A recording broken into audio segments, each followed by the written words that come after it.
बादब बामुलाहजा में मैं फजल इमाम मलिक। बिहार की चुनावी बिसात पर यूं तो चर्चा महागठबंधन और एनडीए को लेकर ही होती रही है, लेकिन चुनावी बिसात पर अब एक नया नाम उभरा है। और नया नाम न सिर्फ उभरा है, बल्कि उसने बिहार के लोगों में बहुत तेजी के साथ घुसपैठ बनाई है। वो नाम है, वो चेहरा है उपेंद्र कुशवाहा का। राष्ट्रीय लोक समता पार्टी के अध्यक्ष हैं उपेंद्र कुशवाहा, और ग्रैंड डेमोक्रेटिक सेकुलर फ्रंट, जिसमें बहुजन समाज पार्टी, एआईएमआईएम, समाजवादी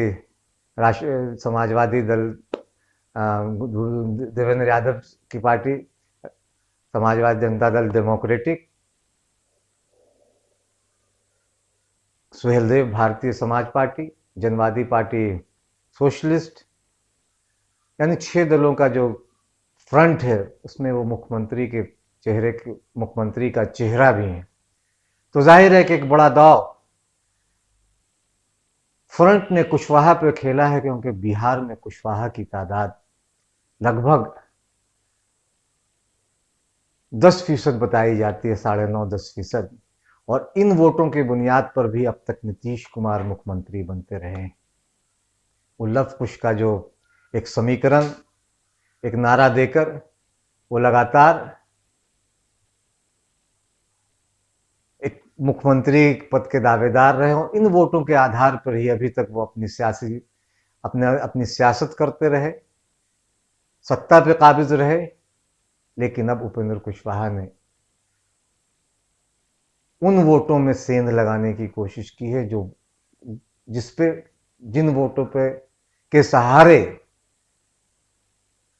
नीतीश कुमार मुख्यमंत्री बनते थे। हम इस पे बात करेंगे, लेकिन इससे पहले एक गुजारिश, एक निवेदन है कि अगर अभी तक आपने बादब बामुलाहजा को लाइक सब्सक्राइब नहीं किया है तो उसे लाइक करें, सब्सक्राइब करें, शेयर करें, और ताकि मैं आपकी ताकत बने, हम आपकी ताकत बने और आप हमारी ताकत बने।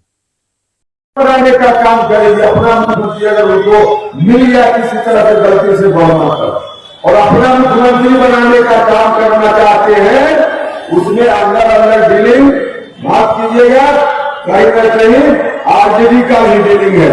आरजेडी विपक्ष की लड़ाई इस वक्त नहीं लग रहा। आरजेडी अपना मुकदमा कैसे समाप्त हो, इस बात की लड़ाई लड़ रहा। और देख लीजिएगा, हम भविष्यवाणी करके जा रहे, भारतीय जनता पार्टी अपना मुख्यमंत्री बनाने की कोशिश करेगी और डिप्टी सीएम तेजस्वी यादव को बनाने का काम करेगी। भारतीय जनता पार्टी का मुख्यमंत्री का बर्दाश्त कीजिएगा, नहीं बर्दाश्त करना चाहिए। भाइयों और बहनों, हम आपसे कहने आए, असली विपक्ष की लड़ाई हम ही लोग लड़ रहे हैं, और भारतीय जनता पार्टी को मुख्यमंत्री बनने से रोकने का काम कोई गठबंधन करेगा तो बहुत मायावती की आशीर्वाद वाला यही गठबंधन आप सब लोगों से आगे है, सब लोग मिलकर के ताकत दीजिए। तमाम जाति धर्म के लोगों से आग्रह है, और वोट दीजिए। सिर्फ किसी को बनाने के लिए वोट मत दीजिए, बनाने के लिए वोट नहीं देना है। आपने वोट दिया पहले 15 साल, बाद में 15 साल, किसी को बनाने के लिए वोट दिया। भैया दूसरे को बनाने के लिए कब तक वोट दीजिएगा? कभी अपने बाल बच्चों की तकदीर को बना। अब की बात शिक्षा वाली सरकार, अगर चाहिए इसी धरती पर रोजी रोटी और रोजगार। बिसात पर, बिहार की सियासी बिसात पर जेडीएसएफ यानी ग्रैंड डेमोक्रेटिक सेकुलर फ्रंट ने मुख्यमंत्री के तौर पर उपेंद्र कुशवाहा को पेश कर एक नया दांव खेला है। जाहिर है कि ये दांव अगर चल गया तो बिहार में सत्ता की बागडोर एक नए चेहरे के पास होगी। लेकिन इसके लिए जरूरी है उस कुशवाहा समाज को जागना होगा जो अब तक नीतीश कुमार के पीछे कहीं खड़ा हुआ दिखाई देता था। और सच कहा जाए तो उपेंद्र कुशवाहा की सभाओं में जिस तरह से भीड़ उमड़ रही है, क्या ये भीड़ सिर्फ भीड़ है या सिर्फ ये वोटों में भी बदलेगी? ये भीड़ अगर ये वोटों में बदलता है तो नई इबारत तो बिहार की सियासत में लिखी ही जाएगी। ये इबारत बहुत चमकदार होगी क्योंकि उपेंद्र कुशवाहा जातीय समीकरण से हटकर नई तरह की सियासत करने में लगे हैं। वो दवाई की बात करते हैं, वो पढ़ाई की बात करते हैं, वो कमाई की बात करते हैं, वो सुनवाई की बात करते हैं, वो सिंचाई की बात करते हैं, वो माई की बात नहीं करते हैं। वो कहते हैं पढ़ाई होनी चाहिए स्कूलों में, वो चाहते हैं कि कमाई होनी चाहिए, लोगों को पलायन नहीं करना चाहिए। जबकि दूसरे दल जातीय गोलबंदी, जातीय खेल में लगे हुए हैं। तरह तरह के नारे A to Z से लेकर और न जाने किस किस तरह के नारे उछाले जा रहे हैं और लोगों को बांटा जा रहा है जातियों में, मजहब के नाम पे। लेकिन JDSF पे अगर देखिए तो एक सामाजिक न्याय की जो एक अवधारणा, उसमें सारे दल हैं। असदुद्दीन ओवैसी साहब भी हैं, उपेंद्र कुशवाहा भी हैं, मायावती जी भी हैं, देवेंद्र यादव भी हैं, संजय चौहान भी हैं और ओम प्रकाश राजभर भी हैं। इससे ज़्यादा सामाजिक न्याय की परिकल्पना करना भी फिलहाल तो दिखाई नहीं दे रहा है जो दूसरे गठबंधन है। इसलिए जब इस गठबंधन ने अपनी शिद्दत के साथ चुनावी प्रचार में उतरा, या जब फ्रंट पूरी ताकत के साथ उतरा, तो एक नए तरह का जोश बिहार में देखा जा रहा है। ये जोश बदलाव का जोश है। ये जुनून एक नई इबारत लिखने का जुनून है। लोगों में जो उत्साह है, और जाहिर है कि फ्रंट में के नेताओं में भी लोगों के इस जुनून को देखकर उत्साह है। भीड़ जिस तरह से बेकाबू हो रही है, वो अपने आप में एक अद्भुत है। और अगर ये भीड़ सचमुच, अगर भीड़ जो है उसने पंखा, हाथी, पतंग, AC पे बटन दबाया तो कमाल हो जाएगा, चमत्कार हो जाएगा। क्योंकि बिहार में अब चमत्कार की जरूरत है। सियासत 30 साल थी और बनाम 30 साल यानी 15 साल और 15 साल बनाम 15 साल जहां बिहार को लाकर खड़ा कर दिया गया है, वहां जरूरत अब नए नेतृत्व की है, नए चेहरे की है। जाहिर है कि इसलिए उपेंद्र कुशवाहा का नाम इनमें सबसे आगे उभर कर आया है। लेकिन सवाल यह है कि क्या कुशवाहा जो जमायत है, जो समाज है कुशवाहा का, वो भी उनके साथ इस शिद्दत के साथ खड़ा है? होना चाहिए। ये बात दूसरे लोगों से भी कही जा सकती है, मुसलमानों से भी कही जा सकती है। इसलिए कही जा सकती है कि अब तक सत्ता में इनकी हिस्सेदारी न के बराबर थी। दलितों के साथ, मुसलमानों के साथ, पिछड़े अति पिछड़ों के साथ वोट तो इन्हें समझा गया, लेकिन बराबर का हिस्सेदार इन्हें नहीं माना गया। इसलिए जरूरी है कि सत्ता में साझेदारी हो। इसलिए जब उपेंद्र कुशवाहा कहते हैं कि मेरी सरकार आएगी तो 4 उप मुख्यमंत्री बनाएंगे, जिसमें अकलियत यानी मुसलमानों से एक उप मुख्यमंत्री होगा, महादलितों से एक होगा, अति पिछड़ों से एक होगा और एक अगड़ी जाति का होगा, और इन चारों में से एक मुख्यमंत्री महिला भी होगी, यानी सबकी नुमाइंदगी इस सरकार में होगी। तो बात तो थोड़ी बिहार की सियासत में बात थोड़ी अजब लगती हो, लेकिन गोलबंदी तो साझेदारी देने और हिस्सेदारी देने की बात तो यह फ्रंट करता है। लेकिन फिर सवाल वही है कि कुशवाहा कहां खड़ा है, कुशवाहा समाज कहां खड़ा है? गुलामी की इससे आजादी के लिए कुशवाहा समाज को ने अगर इस बार उपेंद्र कुशवाहा को मौका नहीं दिया, तो कुशवाहा समाज के गले में जो गुलामी का पट्टा नीतीश कुमार ने या दूसरे दलों ने पहना कर रखा है, वो पट्टा फिर कोई नहीं निकाल सकता। यह आखिरी मौका है कुशवाहा समाज के लिए कि वो उपेंद्र कुशवाहा के पीछे पूरी ताकत के साथ खड़े हो जाए और फिर बिहार में बदलाव लाए। जिस दिन बिहार में बदलाव आएगा, उनका अपना चहेता, अपने घर का उपेंद्र कुशवाहा अगर मुख्यमंत्री की कुर्सी पर बैठेगा तो जाहिर है कि सत्ता वैसी नहीं रहेगी जैसा कि उन 30 सालों में थी, क्योंकि उनके साथ महादलित भी होंगे, पिछड़े भी होंगे, अकलियत भी होंगे और अगड़ी जाति का भी प्रतिनिधित्व होगा। यानी साझेदारी और हिस्सेदारी सबकी होगी उस सरकार में। लेकिन सबसे बड़ा काम कुशवाहा समाज को करना है। अगर अपने गले से गुलामी का फंदा, गुलामी का तावीज़, गुलामी का पट्टा निकाल कर फेंकना है तो ज़रूरत है कि अब वक्त आ गया है कि बिहार न सिर्फ नाजुक मोड़ पर खड़ा हुआ सियासी तौर पर, बल्कि कुशवाहा समाज भी सियासी तौर पर एक ऐसे मोड़ पर खड़ा है जहां उसे अपनी पहचान अगर बनानी है तो उसे उपेंद्र कुशवाहा के साथ पूरी ताकत के साथ खड़े हो जाना होगा। नहीं तो फिर इकबाल ने कहा, न समझोगे तो मिट जाओगे, ऐ हिंदुस्तान वालों तुम्हारी दास्तां तक न होगी दास्तानों में। तो अगर उपेंद्र कुशवाहा का साथ इस बार कुशवाहा ने नहीं दिया तो फिर पिछलग्गू बने रहेंगे और उनकी दास्तानों में नहीं गाई जाएगी। वो सिर्फ वोट के लिए इस्तेमाल किए जाते रहेंगे, सत्ता उनसे दूर रहेगी। वक्त है, समय है, समझिए। और तीसरे और चौथे चरण के लिए जब बटन दबाएं तो कुशवाहा को मुख्यमंत्री बनाने के लिए, उपेंद्र कुशवाहा को मुख्यमंत्री बनाने के लिए जेडीएसएफ के उम्मीदवारों को कामयाब बनाएं, सफल बनाएं, उनके निशान पे बटन दबाकर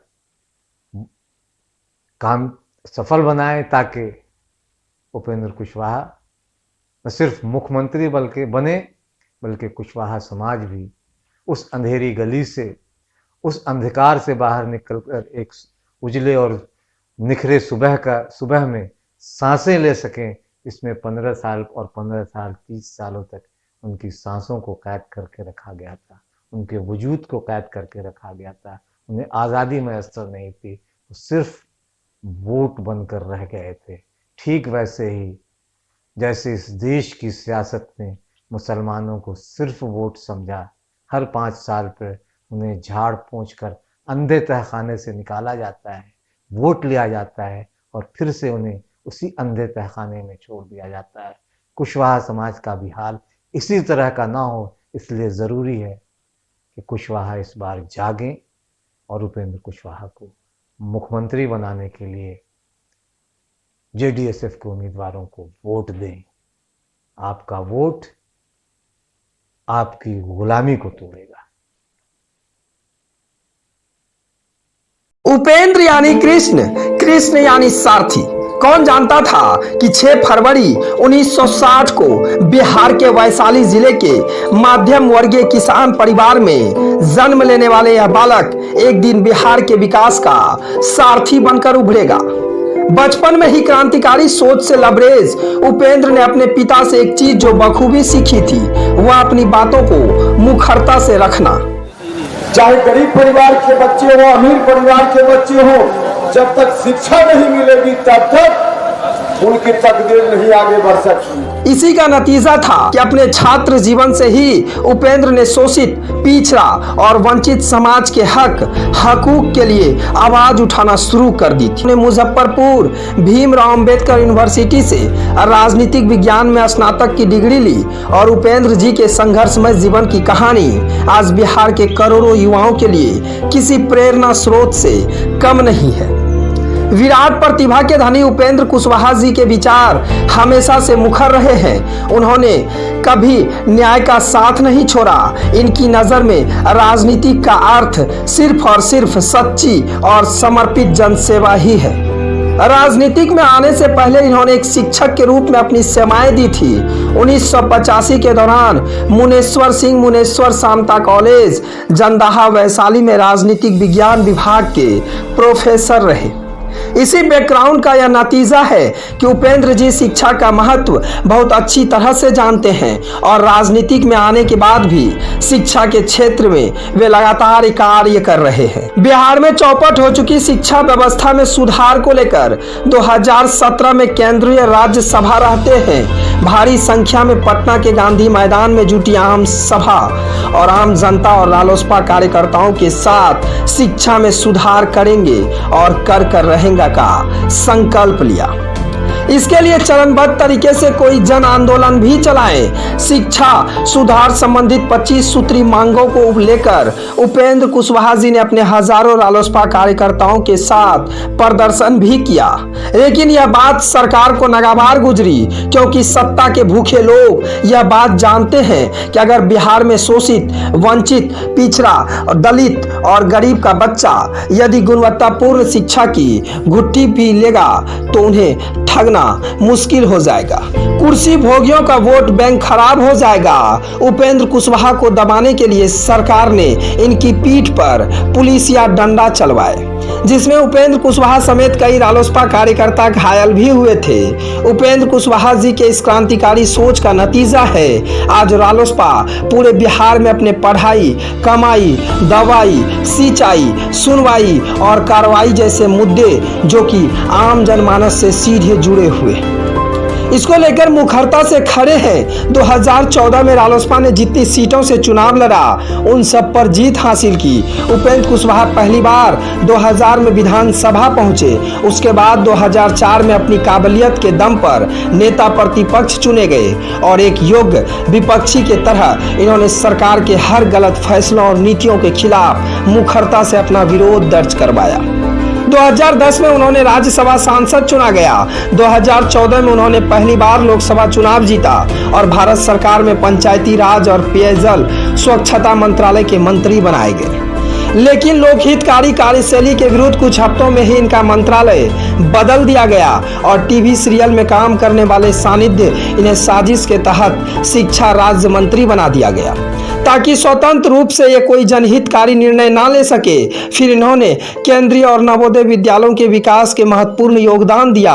राजनीतिक जीवन में उन्होंने कभी अपनी निजी स्वार्थ नहीं देखा, ना कभी विचारधारा से समझौता किया। इसी का नतीजा है कि आज बिहार की जनता इनको अपना मुख्यमंत्री देखना चाहती है।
हर कदम पे खुल जाएंगे रोजगार के द्वार। अब हर गरीब का उपेंद्र देंगे साथ, आओ मिलकर थाम ले हम इनका ही हाथ। रालोसपा बेरोजगारी मिटाने का लेकर ये संकल्प।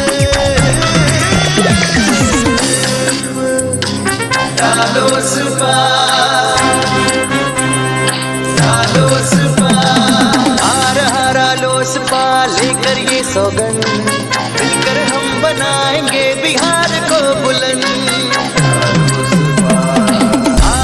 रालोसपा लेकर ये सौगंध, मिलकर हम बनाएंगे बिहार को बुलंद।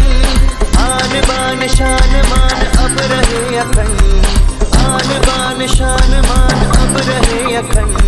मिलकर हम बनाएंगे बिहार को बुलंद।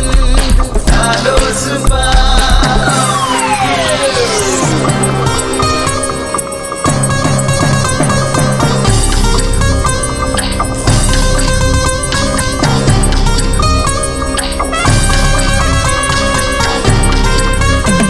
अब सपने सबके पूरे होंगे, इनका ये अरमान है। भ्रष्टाचार के विरुद्ध लड़ेंगे, इनका ये फरमान है।